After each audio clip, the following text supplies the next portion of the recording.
ভেঙে পড়েছে পদ্মা সেতু রেল সংযোগ প্রকল্পের সিগন্যাল ব্যবস্থাপনা। কম্পিউটার নিয়ন্ত্রিত অত্যাধুনিক সিগন্যাল সামগ্রী চুরি হয়ে যাওয়ায় পুরনো পদ্ধতিতে চলছে ট্রেন। এতে কমেছে গতি, যে কোনো সময় ভয়াবহ দুর্ঘটনার শঙ্কা রেলকর্মীদের। সংশ্লিষ্টরা বলছেন, চুরি রোধ করা না গেলে বড় হুমকির মুখে পড়বে সার্বিক ব্যবস্থা। এই মুহূর্তে পদ্মা সেতু রেল প্রকল্পের মাওয়া প্রান্তে আছেন সহকর্মী নাসিরউদ্দিন উজ্জ্বল। সরাসরি যাচ্ছি তার কাছে। উজ্জ্বল, কম্পিউটার বেসড ইন্টারলকিং পদ্ধতি, সেই পদ্ধতিতে যে সিগন্যাল সেটি কিন্তু চলমান ছিল এবং দফায় দফায় যে চুরি হয়েছে, সেই চুরির কারণ উদ্ঘাটন বা এই নিরাপত্তার ব্যর্থতার জন্য কিন্তু এই রেল পুলিশকে দায়ী করা হচ্ছে। এবং একই সঙ্গে যে এই সিস্টেম কার্যকর রাখবার ক্ষেত্রে যে রেল স্টেশনের অনেকটা দূরে যে সিগন্যাল রয়েছে, সেই সিগন্যালগুলোকে সুরক্ষার ব্যাপারে যে কার্যকরী পদক্ষেপ সেগুলো কিন্তু লক্ষ্য করা যায়নি। সেখানে কিন্তু গেল রাতেও মাওয়া স্টেশনের পাশে যে সিগন্যালের ৩টি লাইট কিন্তু বিকল হয়ে গেছে এবং সেগুলো চুরি হয়েছে বলে স্টেশন ম্যানেজার জানিয়েছেন। এবং হাসানুর রহমান, এখানকার স্টেশন ম্যানেজার, তিনি আমাদেরকে বলছেন যে এই পরিস্থিতির কারণে কিন্তু নানা রকম চ্যালেঞ্জ তাদের রয়েছে। একই সঙ্গে যে এই পদ্মা রেল লিঙ্ক প্রকল্পে কিন্তু ২৪-৪৮টি ট্রেন চলাচলের সক্ষমতা ছিল, যেখানে যাত্রীবাহী ট্রেনের পাশাপাশি মালবাহী ট্রেন,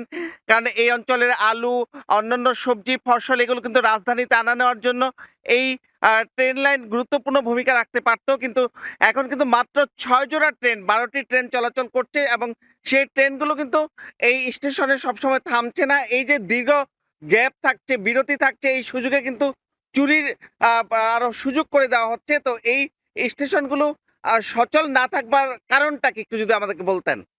আমরা কথা বলছি এই station manager Hasanur Rahman. Station সচল আছে, তবে আরো ট্রেন বাড়লে হয়তো যাত্রী বেশি হতো, তখন চুরি হওয়ার সম্ভাবনা কম থাকে। যখন জনসাধারণ বেশি থাকে তখন চুরি হওয়ার সম্ভাবনা কম থাকে। আগের মতোই ট্রেন চলছে ৬ জোড়া। আর চোরের উপদ্রব খুব বাড়ছে। আমাদের সিগন্যালের তার, সিগন্যালের ল্যাম্পপোস্টের বাতি, পয়েন্টের মেশিন, অনেক কিছু চুরি হচ্ছে। আমরা প্রতিনিয়তই রাত্রে আমাদের যে রেলের ওয়েমেনরা আছে তারা নাইট ডিউটিতে পাহারা দেয়, কিন্তু তারপর এই চোরের উপদ্রব থামানো যাচ্ছে না। গতকাল রাত্রেও আমাদের আন্ডারপাসে আগেও চুরি হয়েছে, তারপর লাস্টে যেই কয়টা বাতি জ্বলতো সেগুলো তারও গতকাল রাতে চোররা তার কেটে নিয়ে গিয়েছে এবং স্বাভাবিক ট্রেন পরিচালনার কার্যক্রম ব্যাহত হচ্ছে। আমরা আশা করি এই সমস্যা থেকেও অচিরেই আমরা উদ্ধার হব। আমাদের আপনি বলছিলেন যে এখানে পাহারা রয়েছে, তাহলে পাহারা থাকবার পরে কেন ঘন ঘন চুরি হচ্ছে? পাহারা থাকার পর ওয়েমেনরা পাহারা দিচ্ছে, তারপরও চুরি হচ্ছে। চোরের উপদ্রব খুব বেশি, কারণ ২-৩জন ওয়েমেন একবার যদি পয়েন্ট পদ্মার দিকে যায় তাহলে শ্রীনগরের দিকে চুরি হয়, আবার যদি তারা শ্রীনগরের দিকে যায় আবার পদ্মার দিকে চুরি হয়। তা আপনার পরামর্শ কি, চুরি রোধে কি করণীয়? চুরি রোধে এই চোররে ধরতে হবে। যে এই আমি মনে করি এটা একটা সংঘবদ্ধ চক্র। তারা দেশের যে সার্বিক উন্নয়নে বাধাগ্রস্ত করতে চায় এবং শুধু এই স্টেশন না, আমাদের রেলের অন্যান্য স্টেশনও এই ধরনের ঘটনা ঘটছে এবং আমি মনে করি যে এই চোর না ধরা পর্যন্ত এর সমাধান হবে না। তো এতবার চুরি হচ্ছে, চোর ধরা যাচ্ছে না কেন?